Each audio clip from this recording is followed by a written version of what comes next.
ప్రభునందు ప్రియమైన దేవుని బిడ్డలకు మన ప్రభు అయిన యేసు క్రీస్తు నామమున శుభములు కలుగునుగాక.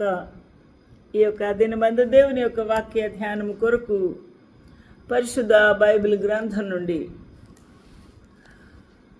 119వ దావీదు కీర్తనలో, నా కన్నులు తెరువు ప్రభువా అని భక్తుడు ప్రార్థిస్తూ ఆలపిస్తూ ఉన్నాడు. ఈ ఆశ్చర్యమైన ప్రార్థన తన జీవితంలో ఎంత ప్రభు మీద ఆశ పెట్టుకొని, ఇంకా నాకు తెలియనివి, నాకు ఇంకా అర్థం కానివి ఏమైతే దాచి ఉంచేవో నా కొరకు, వాటిని ప్రస్ఫుటంగా నాకు తెలియచేయు ప్రభా, వాటిని నేను చూచినట్లు నాకు సహాయం చేయి ప్రభా అని ప్రార్థిస్తూ ఉన్నాడు. ఎంత అద్భుతమైన దీనాతి దీనమైన ప్రార్థన, గొప్ప ఆసక్తితో ఉన్న ప్రార్థనగా మనకు ఇక్కడ అర్థము అవుతుంది. కాబట్టి ఈ 119వ దావీదు కీర్తనలలో మనము చూడవలసిన ఈ యొక్క భాగము మనందరి జీవితములకు ఎంతో కనువిప్పును కలగా చేస్తూ ఉంది. 18వ వచనం, నేను నీ ధర్మశాస్త్రమునందు ఆశ్చర్యమైన సంగతులను చూచినట్లు నా కన్నులు తెరువుము. ఈ యొక్క అద్భుతమైన ఈ దేవుని యొక్క వాక్యము, దీనిలో దాగి ఉన్న నిగూఢమైన సత్యం ఏంటి అని మనము ఆలోచన చేయవలసిన వారమై ఉన్నాము. దావీదు మహారాజుకు తెలియనివి, ఇంకా అర్థం కానివి ఇంకా ఉన్నాయా అని మనకు అర్థమవుతూ ఉంది. దాని గురించి ఆలోచన చేస్తే ఎందుకు ఇంతగా పరితపించుచూ ఉన్నాడు అని మన మనసులోకి ఖచ్చితంగా వస్తుంది. వీటిని మనం ఆలోచన చేయడానికి పరిశుద్ధుడైన మన ప్రభు అయిన యేసు క్రీస్తు పరిశుద్ధాత్మ దేవుని యొక్క సహాయము మనకు కలుగునుగాక. ఈ అద్భుతమైన ఈ యొక్క వాక్యము ఎందుకు ఉన్నట్టుగా చూడలేకపోతున్నాము? మన వినికిడిలో ఎందుకు ఇంత కష్టం వచ్చింది? ఇది తెలుగే కదా, యూదులకైతే హిబ్రూయే కదా, లేకపోతే వారి భాషలోనే దేవుని యొక్క వాక్యం ఉన్నది కదా, అయితే ఎందుకు ఇది ఇంత మరుగు చేయబడింది అన్నట్టుగానే ఉన్నది. కానీ హృదయపు ద్వారములు తెరిచి మన ఆత్మతో, మన మనసాక్షితో, మనసుతో, హృదయముతో ప్రభు యొక్క వాక్యమును చూసినప్పుడు మనకు అర్థము కానివి ఎన్నో ఉన్నాయి. అందువలన నేను నీ ధర్మశాస్త్రమునందు అనగా నీ యొక్క లేఖనములందు ఆశ్చర్యమైన సంగతులు, నాకు అర్థం కాని సంగతులు, నా కొరకు దాచి ఉంచిన నిగూఢమైన సత్యములు, నేను నేర్చుకోవలసినవి, నేను అవలంబించవలసినవి, నన్ను నేను సరిగ్గా నా అద్దములో చూసుకున్నట్టు, సరిచేసుకున్నట్టు సహాయపడునవి నా కన్నులకు నీవు తేట పరచుము, నా కన్నులు తెరువుము అని మాట్లాడుతూ ఉన్నాడు, ప్రార్థిస్తూ ఉన్నాడు. Open thou mine eyes, open mine eyes, O Lord, that I may behold wondrous things out of thy law. Wondrous things were hidden and written by you, which were not behold.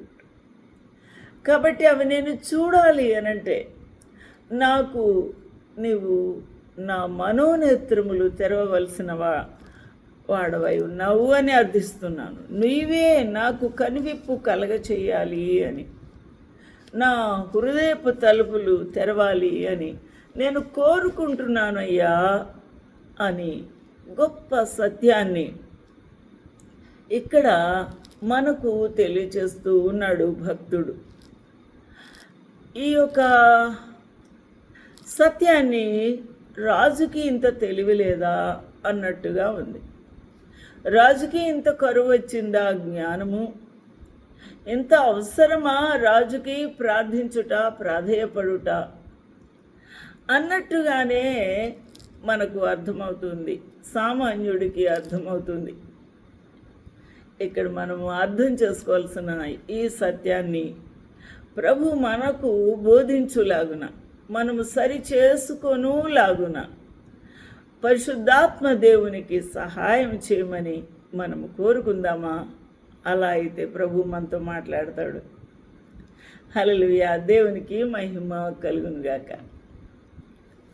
దేవుని యొక్క ధర్మశాస్త్రమును వినుటకు నువ్వు వేగిరపడితే, దేవుని యొక్క వాక్య సత్యములు నేను అర్థం చేసుకోవాలి ప్రభువా అని నువ్వు కోరుకొని నీవు ఆ ప్రభువుని ఆశించి ఆయన పాదములు పట్టుకుంటే నీకు ఖచ్చితంగా ఆయన బోధించే దేవుడు అయి ఉన్నాడు.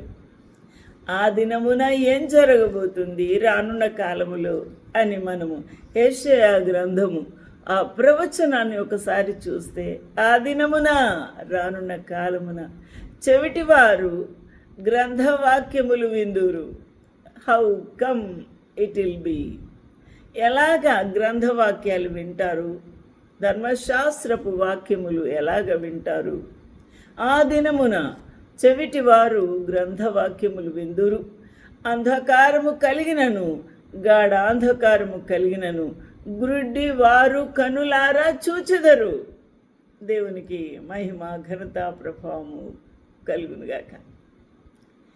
ఈ విషయాన్ని ఎప్పుడు రాశాడు, ఎప్పుడు రచించి ఉన్నాడు, ప్రవచించి ఉన్నాడు? మన యొక్క గొప్ప భక్తుడు ప్రవక్త అయిన యెషయా అని మనం ఆలోచన చేస్తే, అరియేలుకు శ్రమ అని దావీదు దండు దిగిన అరియేలు పట్టణమునకు శ్రమ సంవత్సరము వెంబడి సంవత్సరము గడవనీయుడి, పండుగలను క్రమంగా జరగనీయుడి అని చెప్పుకుంటూ ప్రవచిస్తూ ఉన్నాడు.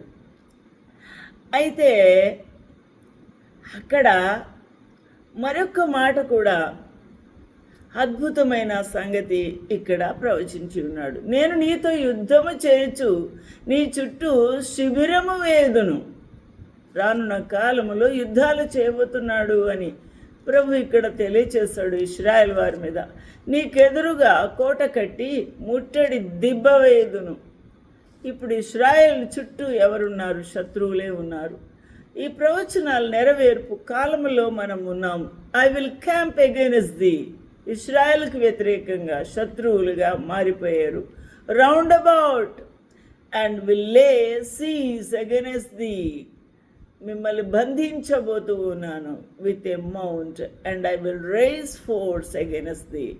ఇశ్రాయేలులారా, మీకు వ్యతిరేకంగా నేను సైన్యాన్ని ముట్టడి దిబ్బగా మీ కోట ఎదురుగుండా నేను వేయబోతున్నాను అని పలికి ఉన్నాడు. ఆ విధంగా దేవుని యొక్క ప్రవచనాన్ని ఆది నాల్లో పలికిన ప్రవచనం ఇప్పుడు నెరవేరుతూ ఉంది. ఇంకా దాదాపు ఎన్నో వేల ఏళ్ళు అయిన తర్వాత జరుగుతున్న సంగతి మనం చూస్తూ ఉన్నాం. అప్పుడు నీవు అణపబడి నేల నుండి పలుకుచూ ఉందువు. ఎవరు అణపబడ్డారు? ఇశ్రాయేలు వారు ఇటువంటి పరిస్థితుల్లో చుట్టూ సైన్యము ముట్టడి వేసి వారికి శత్రువులుగా వారంతటా వారు మరి డిఫెన్స్ లేక ఎదురు చేయలేని పరిస్థితి వరకు వారు మూకుమ్ముడు దాడి రాజ్యాలు వచ్చినప్పుడు నీ మాటలు నేల నుండి ఒకడు గుసగుసలాడునట్లు ఉండును. ఎలా ఉంటాయట? నేల నుండి మాట్లాడతారట ఇశ్రాయేలు వారు. ఎందుకనగా వారి స్వరము బయటికి రాదు. మొర్ర పెడుతున్నారు భూమి నుండి. అయితే కర్ణపిశాచి స్వరము వలె నీ స్వరము నేల నుండి వచ్చును, నీ పలుకు ధూళిలో నుండి గుసగుసలాడుచు వినబడును. ఆ విధంగా రాబోతుంది అని చెప్పినట్టుగా ఎక్కడికక్కడ మరి ఇశ్రాయేలు వారు భూమికి అంటుగట్టబడి భూమిలో దాక్కుంటూ పాకుతూ వారు గుసగుసలాడుతూ వారు పోరాడుతూ ఉన్నారు. ఈ యొక్క యుద్ధ భూమిలో నీ శత్రువుల సమూహము లెక్కకు ఇసుక రేణువులంత విస్తారముగా ఉండను. శత్రువుల యొక్క సమూహము అనగా శత్రువుల రాజ్యములు ఎలా అంటే ఇసుక రేణువులంతా విస్తారము. బాధించు వారి సమూహము ఎగిరిపోవు పొట్టు వలె ఉండును. ధూళి చిన్న గాలి వస్తే ఆ పొట్టు చెరుగుతున్నప్పుడు ఆ గాలికి ఎగిరిపోతుంది పొట్టు. హఠాత్తుగా ఒక్క నిమిషంలోనే ఇది సంభవించును. ఒక్క నిమిషంలోనే ప్రభు చేటతో చెరిగినప్పుడు అది పొట్టేదో గింజేదో తేలిపోబోతుంది. ఆలోచన చేద్దాము. ఇక్కడ చాలా భయంకరమైన ప్రవచనాలు నెరవేరుతూ ఉన్నాయి. మోరోవర్ ద మల్టిట్యూడ్స్ ఆఫ్ దై strangers shall be like a small dust and the multitudes of the terrible once shall be a chaff that passeth away. It shall be at an instant, will come suddenly. ఆ విధమైన భయంకరమైన పరిస్థితులు, దాడులు జరుగుతాయి అని ప్రవచించి ఉన్నాడు యెషయా భక్తుడు. ఇప్పుడు జరుగుతూనే ఉన్నాయి. ఉరుముతోనూ భూకంపముతోనూ మహాశబ్దముతోనూ సుడిగాలి తుఫానులతోనూ దహించు అగ్నిజ్వాలలతోనూ సైన్యములకు అధిపతియగు యెహోవా దాని అనగా ఇశ్రాయేలును శిక్షించును. ఇప్పుడు ప్రభు ఏం చేస్తున్నాడు? ఇశ్రాయేలు వారిని శిక్షించుచూ ఉన్నాడు. ఈ యొక్క ఆయన శత్రువులుగా ఎవరిని చేశాడు అని ఆలోచన చేస్తే ఉరుమును శత్రువులుగా చేశాడు, భూకంపములను శత్రువులుగా చేశాడు, మహాశబ్దమైన సుడిగాలి మీదికి వచ్చింది, అది కూడా శత్రువైపోయింది. తుఫానులతోనూ దహించు అగ్ని జ్వాలలు కాల్చివేసి ఉన్నాయి. Wild fires. Thou shalt be visited of the Lord of hosts with thunder and with earthquake and great noise, with storms and tempest and the flames of devouring fire. The fire which is coming upon the country of the Lord or Israel is like devouring fire. Wild fire is attacking. ఇదంతా కూడా ఆలోచన చేస్తే ఈ యొక్క సర్వ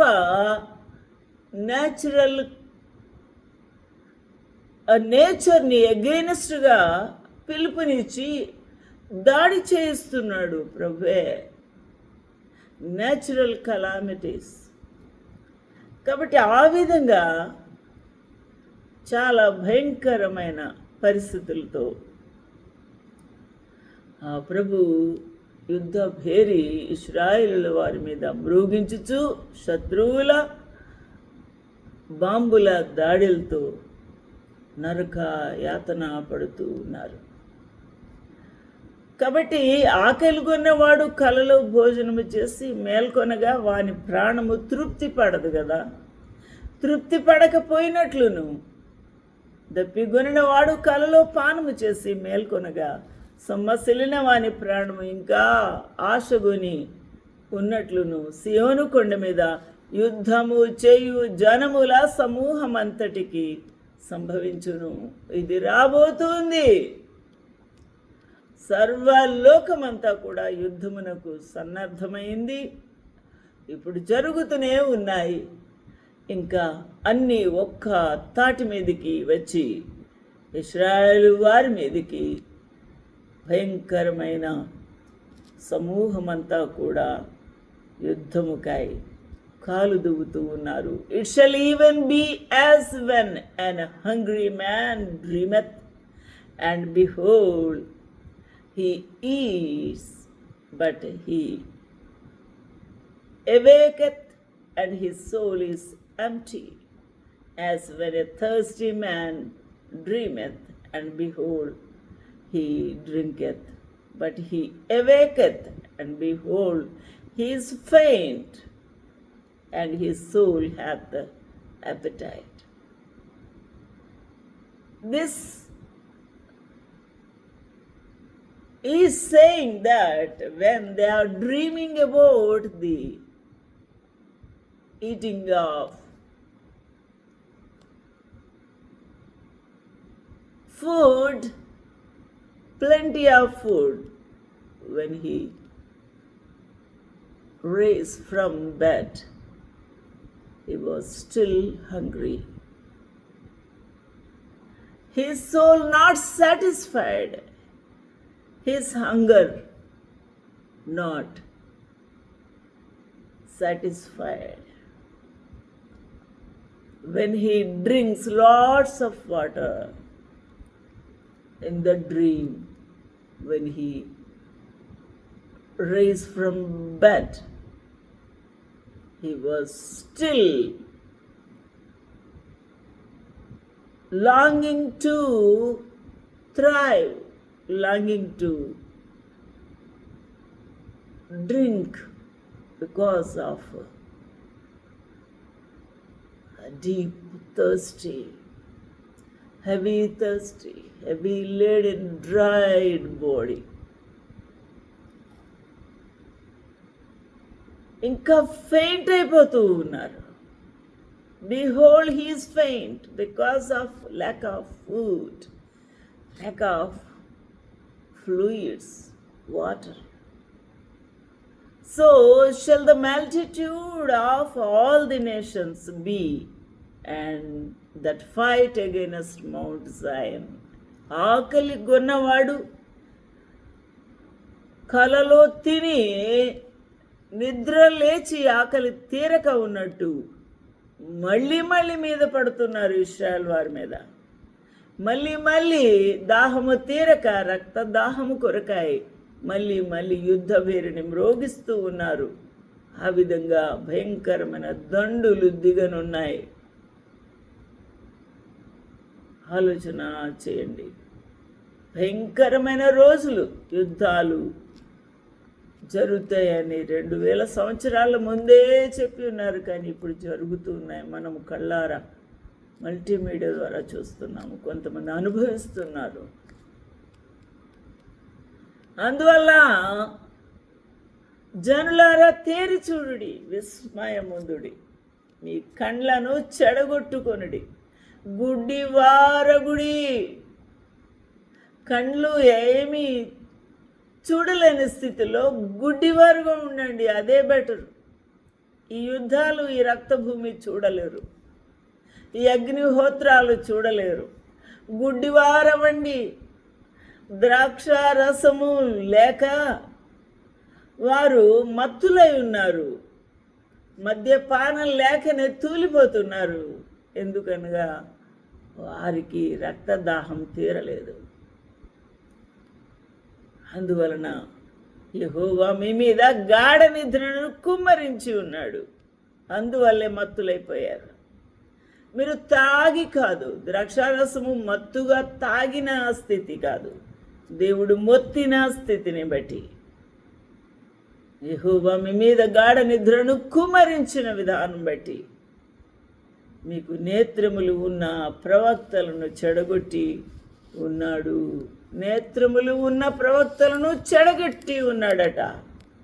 మీకు శిరస్సులుగా ఉన్న దీర్ఘదర్శులకు ముసుగు వేసి ఉన్నాడు. ఎందుకంటే వారు సత్యమును ప్రకటించట్లేదు.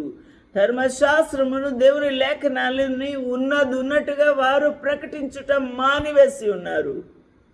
వారి స్వలాభ అపేక్ష కొరకు, వారి యొక్క సుఖం కొరకు, వారి యొక్క మత్తుగా తినుట కొరకు, తిండి కొరకు వారు ఇష్టానుసారముగా ప్రవచించుటను బట్టి ప్రభు వారిని గుడ్డివారిగా చేసి ఉన్నాడు, మత్తులుగా చేసి ఉన్నాడు.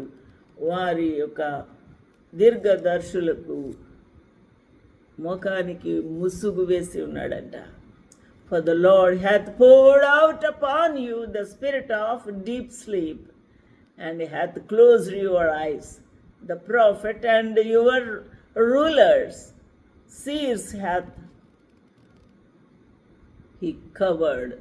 The Lord has covered with ముసుగు సీయర్స్. ఆలోచన చేద్దాం. అందువల్ల గుడ్డివాళ్ళు అయిపోయారు, అందువల్ల మత్తులైపోయారు, అందువల్ల చెవిటివారు అయిపోయి ఉన్నారు, అందువల్ల చూడలేకపోతున్నారు. ఎందుకనగా నీ ధర్మశాస్త్రం నందు ఆశ్చర్యకరమైన సంగతులను చూచినట్లు నా మనోనేత్రములు తెరువు ప్రభువా అని అడిగింది ఎప్పుడు? వారు అడగలేదు. దేవుని యొక్క సత్యమును గ్రహించింది ఎప్పుడు? సత్యమును ప్రకటించుచున్న పరిస్థితి ఎప్పుడు జరుగుతూ ఉంది? ఆలోచన చేద్దాము. భయము, వణుకు లేని స్థితిలో ఈ దినాల్లో దేవుని వాక్యము బయటికి వెళ్తుంది. అందువల్ల దేవుడు గుడ్డివారుగా మార్చబోతున్నాడు. అందువలన ప్రవక్తలను సహితము ఆయన చెడగొట్టి ఉన్నాడు. మీకు నేత్రములుగా ఉన్న ప్రవక్తలు, ఎవరికి నేత్రాలు? ఇశ్రాయేలు వారికి నేత్రాలు ప్రవక్తలు.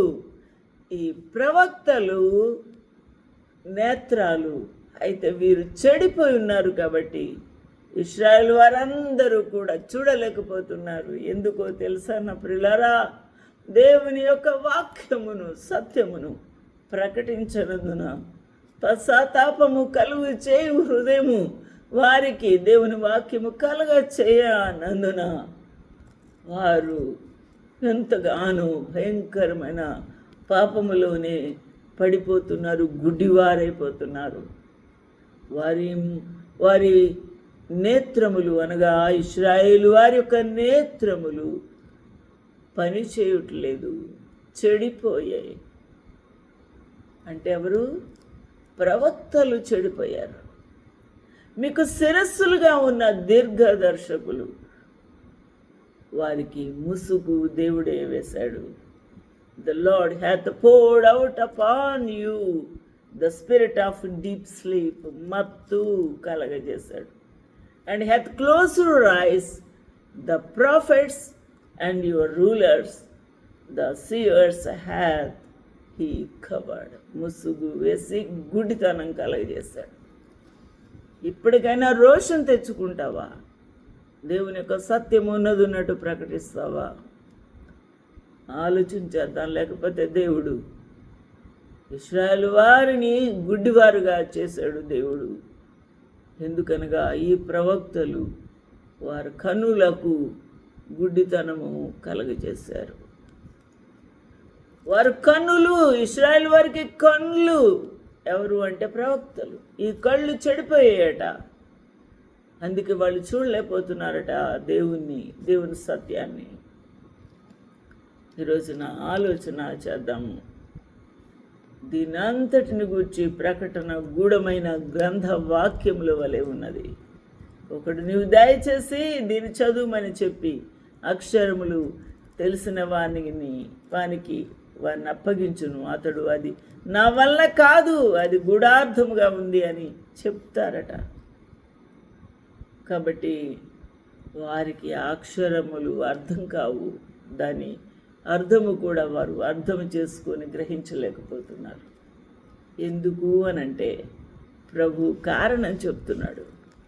ఎందుకు ఇది జరుగుతుంది అంటే కారణం చెప్తున్నాడు. ప్రభు ఇలాగ సెలవిచ్చుచున్నాడు, ఈ ప్రజలు నోటి మాటతో నా యొద్దకు వచ్చుచున్నారు, నోటితో వస్తున్నారు, కానీ హృదయము తెరిచి, హృదయము మనసాక్షి ఆత్మ మూడు దేవుని సన్నిధిలో కుమ్మరించుట లేదు. కాబట్టి పెదవులతో నన్ను ఘనపరచుచున్నారు, పెదవులతో పాడతారు, పెదవులతో ప్రవచిస్తారు, పెదవులతో వాక్యాన్ని చదువుతారు, బోధిస్తారు, కానీ తమ హృదయమును నాకు దూరము చేసి ఉన్నారు, దూరం చేసుకున్నారు. వారు నా ఎడల చూపు భయభక్తులు మానవుల విధులను బట్టి వారు నేర్చుకున్నాయి. పాస్టర్ గారు ఇలాగుండాలి, దేవుని సేవకురాలు ఇలాగుండాలి, బయట దేవుని వాక్యం ప్రకటించే వారు ఇలాగుండాలి, ఇలాంటి దుస్తులు వేసుకోవాలి, ఇలాంటి యూనిఫామ్ వేసుకోవాలి, ఇలాంటివి వేసుకోవాలి అని ఏదైతే రాసుకున్నారో విధులు, వాటి ప్రకారంగా బ్రతుకుతున్నారు తప్ప, వారు నేర్చుకున్నవే తప్ప పరిశుద్ధాత్మ తెలియచేసినవి, పరిశుద్ధాత్మ దేవుని ప్రత్యక్షతకు ఆశ కలిగి వెదికి సంపాదించుకున్నాయి కాదు. వారు తేటగా చూడలేని స్థితిలో ఉన్నారు. Therefore the Lord said, for as much as these people draw near me with their mouth, they're coming very regularly, very often, and they are draw me. The people draw near me with their mouth, with their lips, and do honor me. They are honoring me with their lips,